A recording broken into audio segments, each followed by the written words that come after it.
This is the Roller Coaster Podcast, and I'm your host, Lucy Q. Life is a wild ride. It has twists and turns. It's scary, exciting, and downright fun. So throw your head back, arms in the air, and come along with me for the ride. Life is like a roller coaster, baby, baby. I wanna ride. Thank you for joining me for episode 121. This has been the first week in a while that I haven't recorded any podcast. Well, except for this one. Not that it's been a week off, because I've been busy getting other podcasts mixed and scheduled, and I've also been working on some more new content for Nectar Growth Network. Now, if you haven't heard, Nectar is an extension of the roller coaster. It's where you can start your own journey of self-exploration and growth. And right now, it's free to join, but only for a limited time. Our signature course is a journey of self-improvement, and while it's valued at $397, once you join, the course is available to you at no additional cost. We also have different areas of interest, including self-love, mindset, relationships. You'll find blog posts, daily affirmations, journal prompts, and you can also connect with some of the fantastic coaches that have been on the roller coaster. Soon, we'll also have videos, meditations, live discussions, and events. So if you're feeling stuck, if you feel like you need a change and not sure where to start with Nectar Growth. Come join us. You know you're worth it. And if you have any questions about Nectar or want to reach out, make sure you send me an email at hello@nectargrowth.com. Check out the show notes. I'll have some links in there. Okay, let's get started on today's show. I've had a thought that's been bouncing around in my head for a few months. And it feels like every time we turn around, a new societal label is being defined, or a particular group is just begging to be heard. And I don't say this with judgment, or that it's not justified. But are the efforts to be seen, to be heard? Is this creating a paradigm of you over me? Well, this struggle inevitably creates conflict. And I can't help but wonder if these labels are only deepening the divide among us. Think about it. From the moment that we're born, society starts slapping labels on us. Labels bring us comfort because they help us make sense of the world. But ultimately, are these labels destroying us? People will fight for their labels, cling to them like a security blanket, and argue that they are necessary. But I can't help but ask, who do these labels really serve? Who wins when we're all fighting amongst ourselves? The truth is, we're all just human beings here on a journey of the human experience. So why are we so caught up on societal labels? Well, society wants us to fit into these tidy little packages, and subconsciously, we label people as soon as we see them. These labels can be based on categories like gender, age, and race, but they can also be more complex, like religion, political alignment, what you look like, and your social circle. I grew up in the 80s, and there were some iconic movies that came out then. The Breakfast Club is hands down a classic and a favorite in our house. It's also a great example of how labels divide and create prejudice.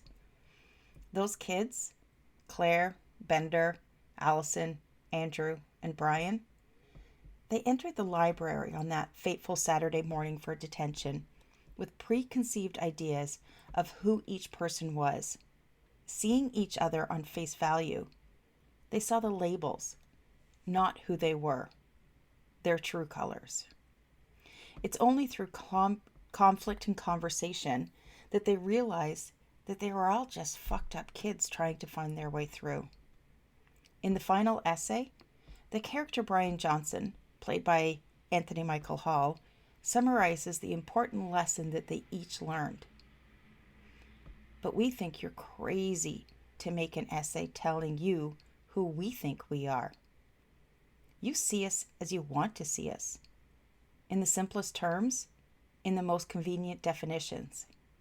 But what we found out is that each one of us is a brain and an athlete and a basket case, a princess and a criminal. They started that day as individuals, each one carrying the armor that was me against the world. They left having understanding. Labels aren't always bad. Sometimes they're used to describe someone. I have red hair and blue eyes. They're facts, but they don't tell you who I am. In other cases, these labels can limit and keep us confined to a box. I'm a woman, a wife, a mother. I'm an executive by day and a podcaster and entrepreneur by night. I also love deeply. I'm caring and compassionate. But if you cross me, well, then you'll understand what it means to piss off a red-headed Taurus. But if you see me as a mother, would you also see me as a podcaster? If you see me as an executive, would you also see me as caring and compassionate? Some people would say that I have curves in all the right places. Others might say I'm fat. Does this mean that they see me as lazy? The problem with putting people in these neat little packages is that they lose their voice. The prevailing opinion becomes the opinion of all. I recently saw a TikTok video that really pulled at my heartstrings. A person of color asked the question, and I believe it was directed towards white people. He said, "Why do you hate me?" For me, this was a dangerous question for both sides. Do all people of color think that all white people hate them? No. Well, maybe. I don't know. How could I? How could I know exactly what each individual thinks and feels? But the question, it does reflect the feelings of that one individual. I've never been able to wrap my head around how someone could hate an entire group of people based on a superficial label. But the reality is, that's the world we live in. People hate other people based on their labels. Political standpoint can also create a lot of confusion. I tend to be a little bit more liberal than conservative. That doesn't mean that I'm 100% in either camp. Despite running for the Liberal nomination over 8 years ago, it doesn't mean that I support everything that one party will say or do.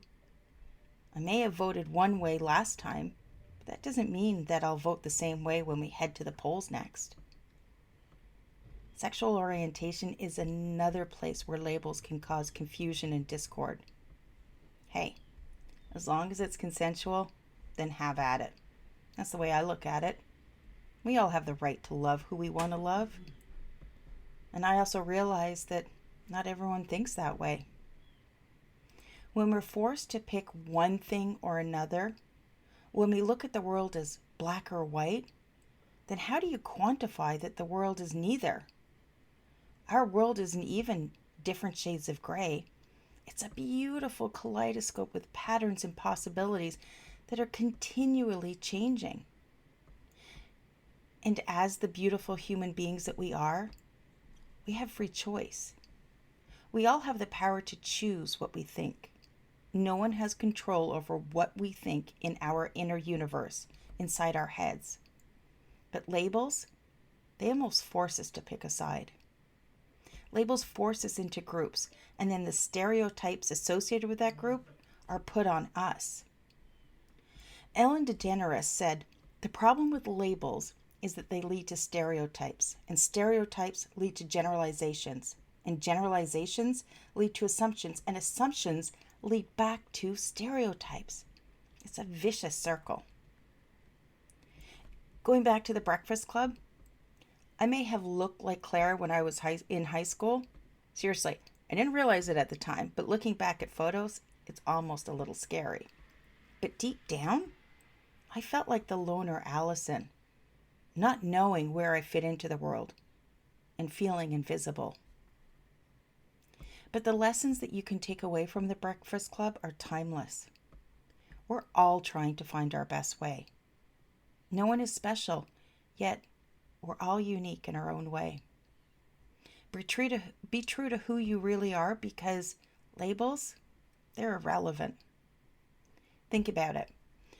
When someone labels you, it's a reflection of how they see the world. When you label yourself, it's a reflection of how you see yourself. And labeling ourselves can create baggage. Baggage that is weighed down with limiting beliefs, pain, and suffering. So ask, why the hell would you want to carry around that bag of crap? Human beings change and evolve. Who you are today may not be who you are tomorrow. You get to define who you are. You are not your age, your race, or your job title. So who are you? People will always see you how they want to see you. So be yourself. Strip away the layers of labels. Dig down and ask yourself those deep and important questions. And when you stand naked in front of the world, who will you be? I didn't start to explore who I really am until I hit a period of turmoil. It's what I've referred to in other episodes as scraping the bottom of shit barrel. Many people get stuck in their own barrels before they come out the other side with a new sense of self. You don't need to get stuck in your own barrel to rediscover and redefine who you are. Free yourself from the labels. Free others from your labels. See people for who they are, because they are you, as you are them. In the end, the only label that we should ever allow to stick is our name. Me, I'm Lucy, and you can only truly know me when you get to know me. I can only get to know you by getting to know you. Anything else, labels, judgment, misconceptions, they're a waste of time. While we can probably never eliminate labels, we can change how we see ourselves and how we see each other. Thank you for joining me today. Remember, your support of the roller coaster is always appreciated. If you can, leave a rating, review, or comment. It will help me reach more people. And share this episode and lecture with your family and friends. Join me next Friday, and until then, I'm sending you my virtually distant hugs. Thanks for listening to this episode of the Roller Coaster Podcast. Want to chat or share your ideas about today's show? Pop me an email at hello@therollercoasterpodcast.com. Don't forget to connect with me on Facebook and Instagram at The Roller Coaster Podcast. Our theme song, Roller Coaster, was performed by The Lucky Setback. Audio editing by the one and only Jeff Quigley of Quigley Creative. Life is like a roller coaster,